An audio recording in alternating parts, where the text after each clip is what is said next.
ನಮಸ್ಕಾರ. ಮಧ್ಯಾಹ್ನ ಅಗ್ರ ವಾರ್ತೆಗೆ ಸ್ವಾಗತ. ನಾನು ಪೃಥ್ವಿರಾಜ್ ಹಾರನಹಳ್ಳಿ. ಸ್ಯಾಂಟ್ರೋ ರವಿ ಬಂಧನದ ಬಳಿಕ ಮಹತ್ವದ ಹೆಜ್ಜೆ.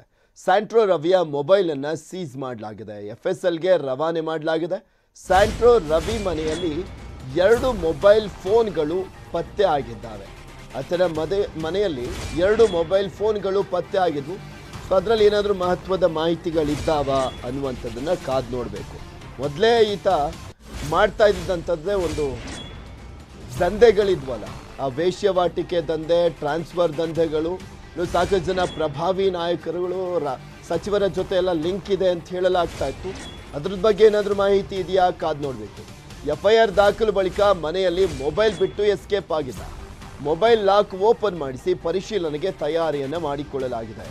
ಮೊಬೈಲ್ನಲ್ಲಿ ಮಹತ್ವದ ದಾಖಲೆ, ಫೋಟೋಗಳು ಇರುವಂಥ ಶಂಕೆ ಇದೆ ಅಂತ ಹೇಳಲಾಗ್ತದೆ. ಇನ್ನು ಅಲೋಕ್ ಕುಮಾರ್ ಅವರು ಮಾತನಾಡ್ತಾ ಇದ್ದಾರೆ. ADGP ನೋಡೋಣ. ಇದು ಪ್ರೊಡ್ಯೂಸ್ ಮಾಡ್ತೀವಿ, ಮತ್ತೆ ನಾವು ಪೊಲೀಸ್ ಕಸ್ಟಡಿ ನಾವು ಕೇಳ್ತೀವಿ, ಅದು ನೋಡೋಣ. ಮತ್ತೆ ಈಗ ಮುಂದೆ ಅದು ಪೊಲೀಸ್ ಕಸ್ಟಡಿ ತಗೊಂಡು ಮುಂದಿನ ವಿಚಾರಣೆ ಅವ್ರದ್ದು ಮಾಡಲಾಗಿದೆ. ಅಲ್ಲ, ಈಗ ಅದು ನಾವೆಲ್ಲ ರಿವೀಲ್ ನಾವು ಮಾಡಲ್ಲ. ಈಗ ಹೇಳಿದಾನೆ, ಆದರೆ ನಾವು ಏನು ಹೇಳಿದಾನೆ ನಮಗೆಲ್ಲೂ ಗೊತ್ತಿತ್ತು. ನಾವು ಅವ್ರಿಗೆ ಫಾಲೋ ನಾವು ಮಾಡಿದ್ದೀವಿ. ಅದೇ ರೂಟ್ಗೆ ಅವನು ಹೋಗಿದ್ದಾನೆ. ಸೊ ನಾವು ನಮಗೇನು ಮಾಹಿತಿ ಇತ್ತು ಅದು ಆ ಪ್ಲೇಸ್ನಲ್ಲಿ ನಾವು ಎಲ್ಲ ಅದೇ ರೀತಿ ಅದು ಮೂವ್ಮೆಂಟ್ ಅದು ಕಂಡು ಬಂದಿದೆ. ಡೀಟೇಲ್ಸ್ ಏನಿದೆ ಎಲ್ಲ ಇನ್ವೆಸ್ಟಿಗೇಷನ್ ಮುಗಿದ ನಂತರ ನಾವು ಶೇರ್ ಮಾಡ್ತೀವಿ.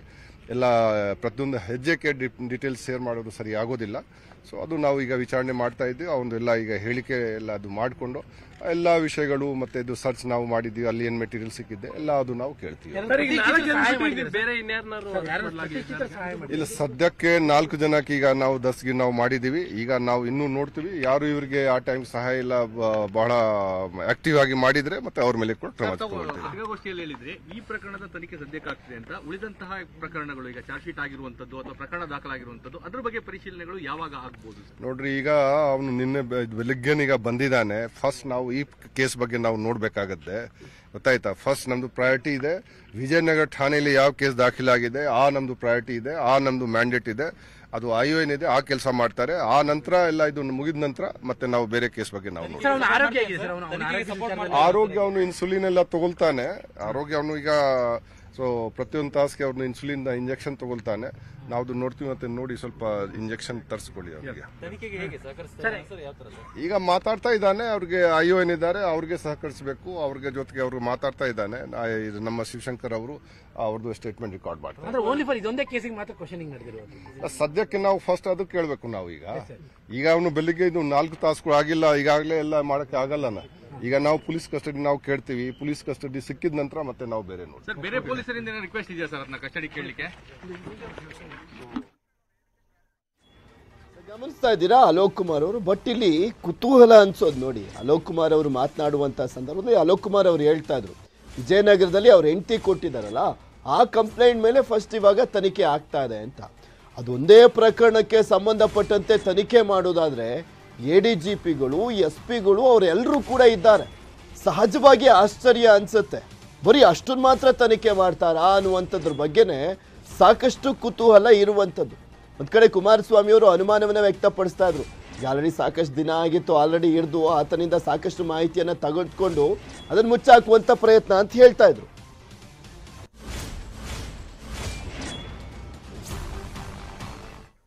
ವಿಚಾರಣೆಗೆ ಕರೆತಂದ ಪೊಲೀಸರಿಗೆ ಸ್ಯಾಂಟ್ರೋ ರವಿ ಆವಾಜನ್ನ ಹಾಕದ್ನ ಅಂತ. ಎಲ್ಲರ ಜಾತಕ ನನ್ನ ಕೈಲಿದೆ, ಹುಷಾರ್ ಅಂತ ಆವಾಜನ್ನ ಹಾಕಿದ್ದಾನೆ ಅಂತ ಹೇಳಲಾಗ್ತಾ ಇದೆ. ಎಲ್ಲರ ಜಾತಕ ನನ್ನ ಹತ್ರ ಇದೆ, ಏನು ಮಾಡಬೇಕು ಅಂತ ನಂಗೆ ಗೊತ್ತಿದೆ ಅಂತ ಹೇಳ್ತಾನೆ ಅಂದರೆ ಇನ್ನೆಷ್ಟರ ಮಟ್ಟಿಗೆ ಈತ ಎಲ್ಲರನ್ನೂ ಕೂಡ ಯೂಸ್ ಮಾಡ್ಕೊಂಡಿದ್ದ, ಎಲ್ಲರೂ ಕೂಡ ಇವನನ್ನು ಯೂಸ್ ಮಾಡ್ಕೊಂಡಿದ್ರು ಅನ್ನೋದು ಕೂಡ ಗೊತ್ತಾಗ್ತಾ ಇದೆ. ಯಾಕೆಂದ್ರೆ ಪೊಲೀಸರಿಗೆ ಆವಾಜ್ ಹಾಕುವ ಲೆವೆಲ್ಗೆ ಈತ ಬೆಳೆದಿದ್ದ ಅಂದರೆ ಎಷ್ಟರ ಮಟ್ಟಿಗೆ ಡಿಪಾರ್ಟ್ಮೆಂಟಲ್ಲಿ ಇದ್ದಂಥವರು ಕೂಡ ಈತನನ್ನ ಬಳಸ್ಕೊಂಡಿದ್ರು, ಈತನಿಂದ ತಿಂದು ತೇಗಿದ್ರು, ಈತನ ವೇಶ್ಯವಾಟಿಕೆ ದಂಧೆಯಲ್ಲಿ ಕೂಡ ಏನಾದರೂ ಮುಳುಗೋಗಿದ್ರ ಅದ್ರ ಬಗ್ಗೆ ಗೊತ್ತಾಗಬೇಕಾಗಿದೆ. ಗೊತ್ತಾಗುತ್ತೋ ಇಲ್ವೋ ಗೊತ್ತಿಲ್ಲ. ವಿಚಾರಣೆಯ ಸಂದರ್ಭದಲ್ಲಿ ಮೈಸೂರು ಪೊಲೀಸರಿಗೆ ಆವಾಜ್ ಹಾಕಿರುವಂಥದ್ದು ಸ್ಯಾಂಟ್ರೋ ರವಿ. ವಿಜಯನಗರ ಠಾಣೆಯಲ್ಲಿ ಸ್ಯಾಂಟ್ರೋ ರವಿ ವಿಚಾರಣೆ. ADGP ಅಲೋಕ್ ಕುಮಾರ್ ಇಂದ ಸ್ಯಾಂಟ್ರೋ ರವಿಯ ತನಿಖೆಯ ವಿಚಾರಕ್ಕೆ ಸಂಬಂಧಪಟ್ಟಂತೆ ಈಗಷ್ಟೇ ಮಾತನಾಡ್ತಾ ಇದ್ದಿದ್ದನ್ನ ಗಮನಿಸ್ತಾ ಇದ್ರಿ. ಈ ದೊಡ್ಡ ದೊಡ್ಡ ಪ್ರಭಾವಿಗಳ ಸಂಪರ್ಕ ಇಲ್ಲದೆ ಇದ್ದಿದ್ದರೆ ADGP ಅಲೋಕ್ ಕುಮಾರ್ ಅವರೇನು ಹೋಗಬೇಕಾಗಿರಲಿಲ್ಲ. ಇಲ್ಲೇ ಸಹಜವಾಗಿ ಈ ಕುತೂಹಲದ ನಡೆಗಳು ಸಾಕಷ್ಟು ಅನುಮಾನಕ್ಕೆ ಎಡೆ ಮಾಡಿಕೊಡುವಂಥದ್ದು. ADGPನೇ ಹೋಗ್ತಾರೆ, ಸ್ವತಃ ಅವರೇ ಮಾತನಾಡ್ತಾರೆ, ತನಿಖೆ ಬಗ್ಗೆ ಹೇಳ್ತಾರೆ ಅಂತ.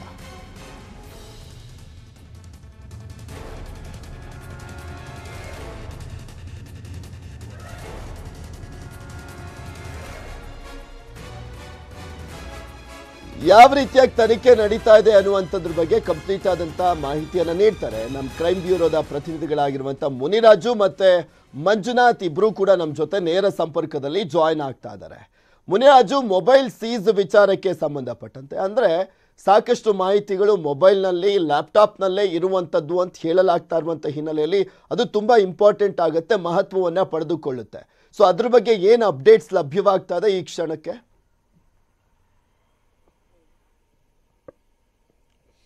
ಪೃಥ್ವಿ, ಏನು ಸ್ಯಾಂಟ್ರೋ ರವಿಗೆ ಸೇರಿದಂತ 2 ಮೊಬೈಲ್ ಫೋನ್ಗಳನ್ನ ಈಗ ಮೈಸೂರು ಪೊಲೀಸರು ಪತ್ತೆ ಮಾಡಿದ್ದಾರೆ. ಅದು ಏನು ಆತನ ಮನೆಯಲ್ಲೇ ಒಂದು 2 ಮೊಬೈಲ್ ಫೋನ್ಗಳು ಸಿಕ್ಕಿರುವಂತದ್ದು. ಏನು ಆತನ ಮೇಲೆ ಒಂದು FIR ದಾಖಲಾಗುತ್ತೆ. FIR ದಾಖಲಾದ ಬಳಿಕ ಆತ ಏನು ರಾತ್ರೋರಾತ್ರಿ ಎಸ್ಕೇಪ್ ಆಗ್ತಾನೆ. ಈ ಸಂದರ್ಭದಲ್ಲಿ ಮೊಬೈಲ್ ಫೋನ್ಗಳನ್ನ ಸ್ವಿಚ್ ಆಫ್ ಮಾಡಿ ತನ್ನ ಮನೆಯಲ್ಲೇ ಬಿಟ್ಟು ಎಸ್ಕೇಪ್ ಆಗಿದ್ದ. ಈಗ ನಿನ್ನೆ ಆತನನ್ನ ಬಂಧಿಸಿ ಕರ್ಕೊಂಡು ಬಂದ ಸಂದರ್ಭದಲ್ಲಿ ಪೊಲೀಸರು ಆತನಿಂದ ಮಾಹಿತಿ ಪಡಿತಾರೆ. ಯಾಕಂದ್ರೆ 2 ಮೊಬೈಲ್ ಫೋನ್ ಮತ್ತೆ ಲ್ಯಾಪ್ಟಾಪ್ ಆತನ ಒಂದು ಸ್ಪರ್ಧೆಯಲ್ಲಿ ಇರುತ್ತೆ. ಅದನ್ನ ಪ್ರಶ್ನೆ ಮಾಡಿದಾಗ ಮೊಬೈಲ್ ಫೋನ್ಗಳು ಮನೆಯಲ್ಲೇ ಇದೆ ಅಂತ ಹೇಳಿರ್ತಾನೆ. ನಂತರ ಕೂಡ ಆ ಒಂದು ಫೋನ್ಗಳನ್ನ ಪೊಲೀಸರು ವಶಕ್ಕೆ ಪಡ್ಕೊಂಡು ಒಂದು ಪರಿಶೀಲನೆ ಮಾಡ್ತಾರೆ. ಮತ್ತೆ ಸೀಕ್ರೆಟ್ ಲಾಕ್ಸ್ ಇರೋದ್ರಿಂದ ಅದನ್ನ ಡಿಕೋಡ್ ಮಾಡಿ ಈಗ ಅದನ್ನ ಮರು ಪರಿಶೀಲನೆ ಮಾಡೋ ಸಲುವಾಗಿ ಅದನ್ನ FSL ಗೆ ರವಾನೆ ಮಾಡೋದಕ್ಕೂ ಸಹ ಈಗ ಮೈಸೂರು ಪೊಲೀಸರು ಮುಂದಾಗ್ತಾ ಇದ್ದಾರೆ. ಮತ್ತೆ ಆತನ ಬಳಿಯ ಒಂದು ಪಾಸ್ವರ್ಡ್ ಅನ್ನ ಪಡ್ಕೊಂಡು ಆ ಮೊಬೈಲ್ಗಳನ್ನ ಓಪನ್ ಮಾಡಿದ್ದಾರೆ. ಮತ್ತೆ ಯಾವುದೇ ಮೊಬೈಲ್ ಅನ್ನ ಈ ರೀತಿಯಾಗಿ ಆರೋಪಿಯಿಂದ ವಶಪಡಿಸಿಕೊಂಡ ನಂತರ ಅದಕ್ಕೆ ಕೆಲವು ಫಾರ್ಮಾಲಿಟೀಸ್ ಇರುತ್ತೆ. ಅದನ್ನ FSL ಮುಖಾಂತರ ರಿಟ್ರೀವ್ ಮಾಡಿ ಅದರಲ್ಲಿ ಏನೇನು ಅಂಶಗಳಿದೆ ಮತ್ತೆ ಅದು ಯಾವ ರೀತಿ ಕಂಟೆಂಟ್ ಇದೆ ಅನ್ನೋದನ್ನ ಪರಿಶೀಲನೆ ಮಾಡಬೇಕು. ಮತ್ತೆ ಅದಕ್ಕೆ ಒಂದು ಸರ್ಟಿಫೈ ಒಂದು ಕಾಪಿ ಬೇಕಾಗುತ್ತೆ. ಅದರಿಂದ ಅದನ್ನ FSL ಗೆ ರವಾನೆ ಮಾಡಿ ಅದರಲ್ಲಿರುವಂತಹ ಫೂಟೇಜ್ ಇರ್ಬೋದು, ಫೋಟೋಸ್ ಇರ್ಬೋದು, ಮತ್ತೆ ಯಾವುದೇ ಡಾಕ್ಯುಮೆಂಟ್ಸ್ ಆಗಲಿ ಅಥವಾ ಕಾಂಟ್ಯಾಕ್ಟ್ ಲಿಸ್ಟ್ ಆಗಲಿ ಎಲ್ಲವನ್ನೂ ಸಹ ಒಂದು ಸರ್ಟಿಫೈಡ್ ಆಗಿ ಪಡೆಯೋ ಸಲುವಾಗಿ ಅದನ್ನ FSL ಗೆ ಕಳಿಸೋದಕ್ಕೆ ಮೈಸೂರು ಪೊಲೀಸರು ಮುಂದಾಗ್ತಾ ಇದ್ದಾರೆ. ಬಹುಶಃ ಇವತ್ತು ಅಥವಾ ನಾಳೆ ಅದನ್ನ FSL ಗೆ ರವಾನೆ ಮಾಡಿ ಅಲ್ಲಿ ಒಂದು ಕಂಪ್ಲೀಟ್ ಆಗಿ ಅದನ್ನ ಮೊಬೈಲ್ ಅನ್ನ ಜಾಲಾಡಿ ಅದರಲ್ಲಿ ಏನೇನಿದೆ ಆ ಎಲ್ಲಾ ಅಂಶಗಳನ್ನ ಹೊರ ಬಂದ ನಂತರ ಅದ್ರ ಮೇಲೆ ಒಂದು ಇನ್ವೆಸ್ಟಿಗೇಷನ್ ಮಾಡೋದಕ್ಕೆ ಈಗ ಪೊಲೀಸರು ಮುಂದಾಗ್ತಾ ಇರುವಂತದ್ದು. ಅಲ್ಲಿವರೆಗೂ ಈತನನ್ನ ವಿಚಾರಣೆ ಮಾಡಿ ಈತ ಏನೇನು ಮಾಹಿತಿಗಳು ಕೊಡ್ತಾನೆ ಅಥವಾ ಏನೇನು ಕೃತ್ಯಗಳ ಬಗ್ಗೆ ವಿವರಣೆ ಕೊಡ್ತಾನೆ ಅದ್ರ ಬಗ್ಗೆ ತನಿಖೆಯನ್ನ ಮಾಡ್ತಾ ಇರ್ತಾರೆ.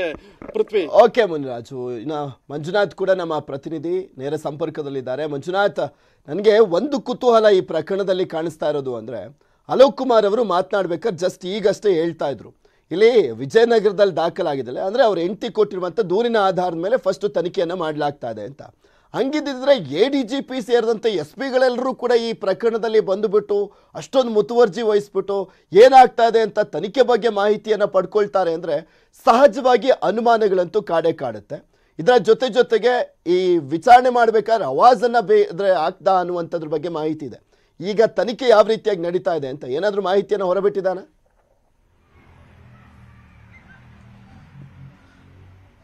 ಪೃಥ್ವಿ, ಮೈಸೂರಿನ ವಿಜಯನಗರ ಪೊಲೀಸರು ಸ್ಯಾಂಟ್ರೋ ರವಿಯನ್ನ ಮುಂಜಾನೆಯಿಂದಲೂ ಕೂಡ ಎನ್ಕ್ವೈರಿಯನ್ನ ಮಾಡ್ತಿರುವಂತದ್ದು. ಅದರಲ್ಲೂ ಕೂಡ ಅಷ್ಟೇ ಬೆಳಗ್ಗೆ 8 ಗಂಟೆಯಿಂದ ಸುಮಾರು 9:30 ಅಂದ್ರೆ ಸುಮಾರು 1.5 ಗಂಟೆಗಳ ಕಾಲ ಮೈಸೂರಿನ ಕಮಿಷನರ್ ಆಗಿರುವಂತಹ ರಮೇಶ್ ಬಾನತ್ತರು ಕೂಡ ಎನ್ಕ್ವೈರಿ ಮಾಡಿದ್ರು. ಅವರ ಎನ್ಕ್ವೈರಿ ಆದಂತಹ ಬಳಿಕ ಖುದ್ದಾಗಿ ADGP ಅಲೋಕ್ ಕುಮಾರ್ ಅವರೇ ವಿಜಯನಗರ ಪೊಲೀಸ್ ಠಾಣೆಗೆ ಬಂದು ಈಗಾಗಲೇ ಸ್ಯಾಂಟ್ರೋ ರವಿ ಮತ್ತು ಆತನಿಗೆ ಆಶ್ರಯವನ್ನು ಕೊಟ್ಟಿದ್ದಂತಹ ಮತ್ತಿಬ್ಬರು ರಾಮ್ಜಿ ಮತ್ತು ಸತೀಶ್ ಏನಿದೆ ಇವರನ್ನು ಕೂಡ ಅಷ್ಟೇ ಎನ್ಕ್ವೈರಿಯನ್ನ ಮಾಡಿದ್ದಾರೆ. ಸೊ ಅಲೋಕ್ ಕುಮಾರ್ ಕೂಡ ಸುಮಾರು 1 ಗಂಟೆಗಳ ಕಾಲ ಸತತವಾಗಿ ಎನ್ಕ್ವೈರಿ ಮಾಡಿದ್ರು. ಎನ್ಕ್ವೈರಿ ಆದಂತಹ ಬಳಿಕ ಮಾಧ್ಯಮದವರಿಗೆ ಒಂದು ಸ್ಟೇಟ್ಮೆಂಟ್ ಅನ್ನು ಕೊಡ್ತಾರೆ.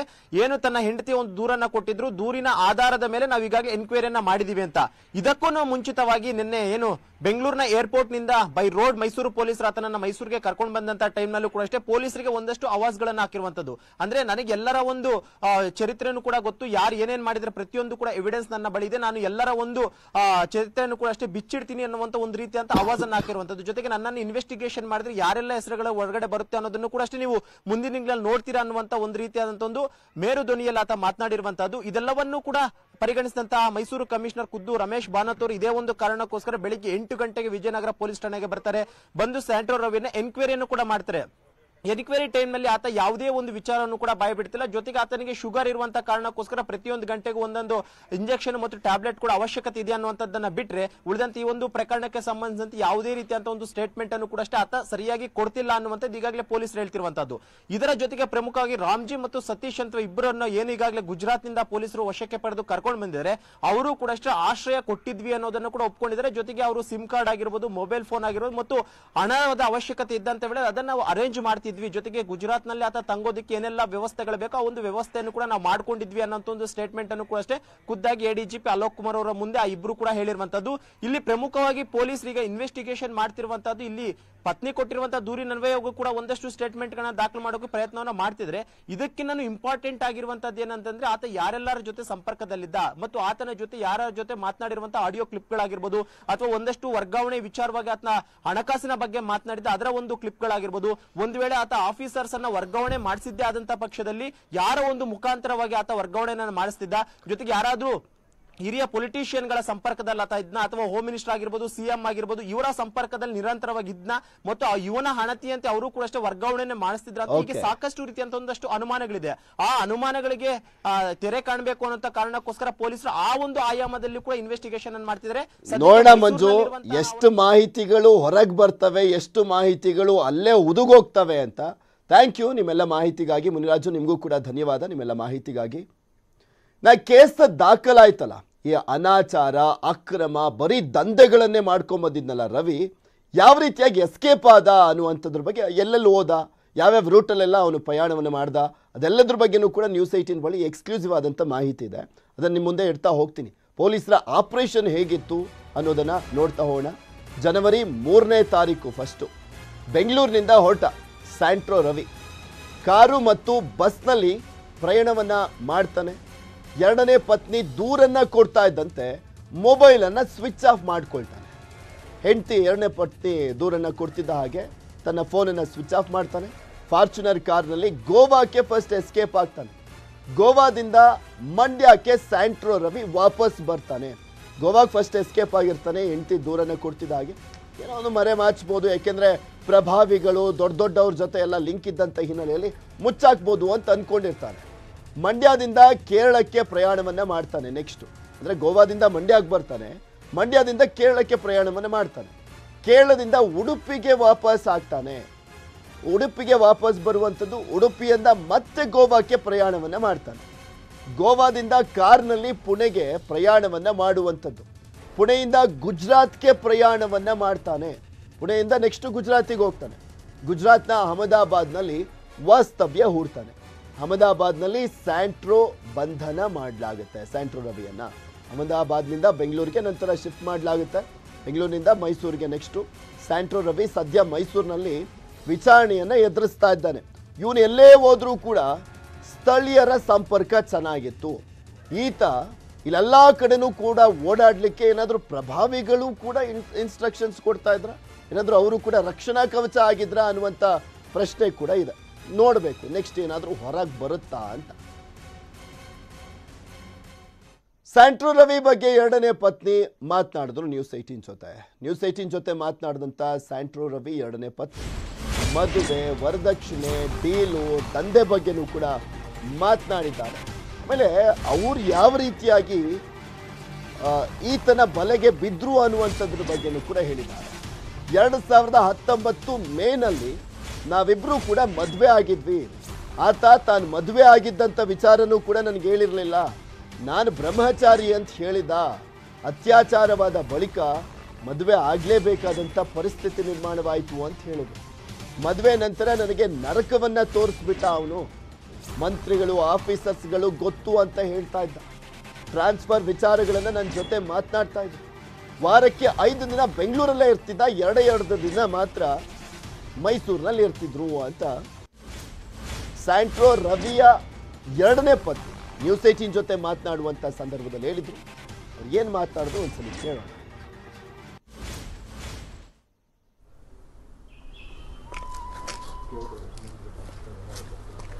Hello sir. ಹಾಂ ಸರ್. ಕೇಸ್ ಮಂಜುನಾಥ್ ಅಂತ ಹೇಳ್ಬಿಟ್ಟು 2019 ಒಂದು ಪೇಪರಲ್ಲಿ ಹ್ಯಾಡ್ ಕೊಡ್ತಾರೆ. ಆ ನಂತರ ನನಗೆ ಅವ್ರ ಪರಿಚಯ ಆಗಿದ್ದು. 2019 ಮೇ ತಿಂಗಳಲ್ಲಿ ನಮ್ಮದು ಮದುವೆ ಆಗುತ್ತೆ. ವಕೀಲರಾದ ಶಶಿಭೂಷಣ್ ಅವ್ರ ಮನೇಲಿ ನಮ್ಮ ಮದುವೆ ನಡೆಯುತ್ತೆ. ಆ ನಂತರ ಮದುವೆ ಆದಮೇಲೆ ನಿರಂತರವಾಗಿ ದೈಹಿಕ ಹಲ್ಲೆ ಮಾಡೋದಾಗಲಿ, ಮಾನಸಿಕ ಕಿರುಕುಳ ಕೊಡೋದಾಗಲಿ, ವರದಕ್ಷಿಣೆಗೋಸ್ಕರ ಪೀಡಿಸೋದಾಗಲಿ ಇದೆಲ್ಲ ಶುರು ಮಾಡ್ತಾರೆ. ಇನ್ನಲೇ ನನಗೇನು ಗೊತ್ತಿರಲಿಲ್ಲ. ಅವರು ಮೊದಲಿಗೆ KS ಮಂಜುನಾಥ್ ನನ್ನ ಫೈನಾನ್ಷಿಯರ್ ಅಂತಲೇ ಪರಿಚಯ ಮಾಡ್ಕೊಂಡಿದ್ದು. ಕೆಲಸಕ್ಕೋಸ್ಕರ ಜಾಯ್ನ್ ಆಗಿದ್ದಿದ್ದು. ಕೆಲಸಕ್ಕೆ ಸೇರಿ 1-2 ದಿನಕ್ಕೇ ಅವರು ನನ್ನನ್ನು ಅತ್ಯಾಚಾರ ಮಾಡ್ತಾರೆ. ಆ ನಂತರ ಬ್ಲ್ಯಾಕ್ ಮೇಲ್ ಮಾಡೋದಾಗಲಿ, ಜೀವ ಬೆದರಿಕೆ ಹೊರಡೋದಾಗಲಿ ಇದೆಲ್ಲ ಶುರು ಮಾಡ್ತಾರೆ. ಆ್ಯಂಡ್ ನನ್ನ ಫೋಟೋಸ್ ಎಲ್ಲ ಶೇರ್ ಮಾಡ್ತೀನಿ ಅಂತ ಎದುರಿಸಿದ್ರು. ಆ ದಂಧೆ ಬಗ್ಗೆ ನನಗೇನು ತಿಳಿದಿಲ್ಲ. ನನಗೆ ಇವಾಗ ನವೆಂಬರ್ ತಿಂಗಳಲ್ಲಿ ನನ್ನ ಮೇಲೆ ಒಂದು ಸುಳ್ಳು ಕಂಪ್ಲೇಂಟ್ ರಿಜಿಸ್ಟರ್ ಮಾಡಿ ನನ್ನನ್ನು ಸ್ಟೇಷನ್ಗೆ ಕರ್ಕೊಂಡು ಹೋಗ್ತಾರೆ. ಆವಾಗ ನಮ್ಮ ವಕೀಲರಾದ ನಮ್ಮ ಪರ ವಕೀಲರಿದ್ದಾಗ ಇವರು KS Manjunath alias Santro Ravi ಅಂತ ಇವ್ರು ಹಿನ್ನೆಲೆ ಆವಾಗ ಹೇಳ್ತಾರೆ. ತದನಂತರ ಇವ್ರದ್ದು ಹಿಸ್ಟ್ರಿನೇ ನನಗೆ ಒಡನಾಡಿ ಸೇವಾ ಸಂಸ್ಥೆಗೆ ಬಂದಾಗ ಇವ್ರದ್ದು ಒಂದು ಬಂಡಲ್ ಅಷ್ಟಿದೆ. ಪರಿಪೂರ್ಣವಾಗಿ ಇಲ್ಲಿ ಬಂದ ಮೇಲೇ ಅವ್ರದ್ದು ಮೇಲೆ ಇಷ್ಟೊಂದು FIR ಕೇಸಸ್ ಆಗಿದೆ, ಇವರು ಈ ಥರ ಬೇರೆ ಚಟುವಟಿಕೆಗಳಲ್ಲಿ ಸಕ್ರಿಯರಾಗಿದ್ದಾರೆ ಅಂತ ಆವಾಗಲೇ ತಿಳಿದು ಬಂತು ನನಗೆ. ಅತ್ಯಾಚಾರ ಆದಮೇಲೆ ಮದುವೆ ಆಗ್ತೀನಿ ಅಂತ ಹೇಳುವಾಗ ನಾನು ಇನ್ನೂ ಮದುವೆ ಆಗಿಲ್ಲ, ನಾನು ಬ್ಯಾಚುಲರ್ ಇದ್ದೀನಿ. ನಾನು ನಿನ್ನನ್ನು ನೋಡಿ ಆಸೆ ಆಗ್ಬಿಟ್ಟು ಆ ಥರ ಮಾಡಿಬಿಟ್ಟೆ, ಭಯ ಪಡಬೇಡ, ಯೋಚನೆ ಮಾಡಬೇಡ, ನಾನು ನಿನ್ನನ್ನೇ ಮದುವೆ ಆಗ್ತೀನಿ ಅಂತ ಹೇಳಿದರು. ವಿವಾಹ ಆಗಿದ್ದಾರೆ ಅಂತ ಗೊತ್ತು, ಆದರೆ ಯಾರು ಅಂತ ಏನು ತಿಳಿದು ಬಂದಿಲ್ಲ. ಇವಾಗ ಶೀಲ ಹಾಳು ಮಾಡಿದ್ದಾರೆ, ಇನ್ನೇನು ಇವರೇ ಮದುವೆ ಆಗ್ತಿದಾರಲ್ಲ ಅಂದ್ಬಿಟ್ಟು ನಾನು ಅದಕ್ಕೆ ಒಪ್ಕೊಂಡ್ಮೇಲೆ ಮದುವೆ ಕೂಡ ಆಗ್ತಾರೆ.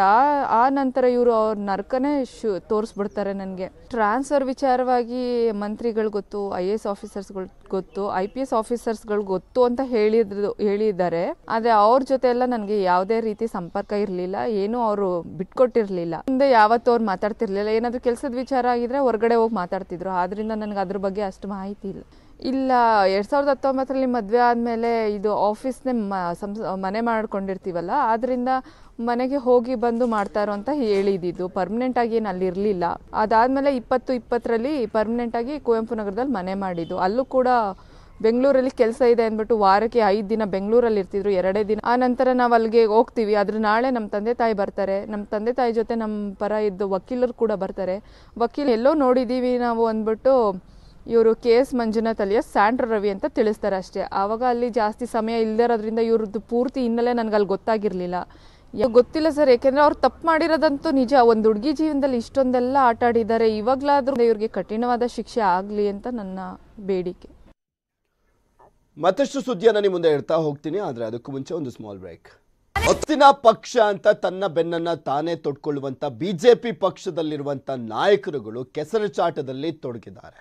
ಬಸನಗೌಡ ಪಾಟೀಲ್ ಯತ್ನಾಳ್ ಅವರು ಹೀನಾಮಾನವಾಗಿ ಬೈತಾ ಇದ್ರು ಮುರುಗೇಶ್ ನಿರಾಣಿ ಅವರನ್ನ. ಈಗ ನಿರಾಣಿ ಅವರು ಕೂಡ ವಾಗ್ದಾಳಿಯನ್ನು ನಡೆಸಿದ್ದಾರೆ ಯತ್ನಾಳ್ ಅವರ ವಿರುದ್ಧ.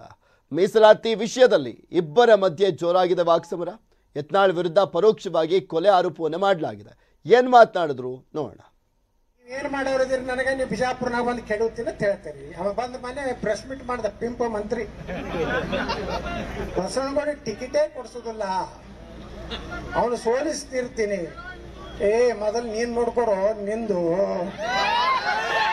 ನಿನ್ನಂಗ ಹಲ್ಕ ಕೆಲಸ ಮಾಡಿ ನಾನು ಶ್ರೀಮಂತ ಆಗಲ್ಲ.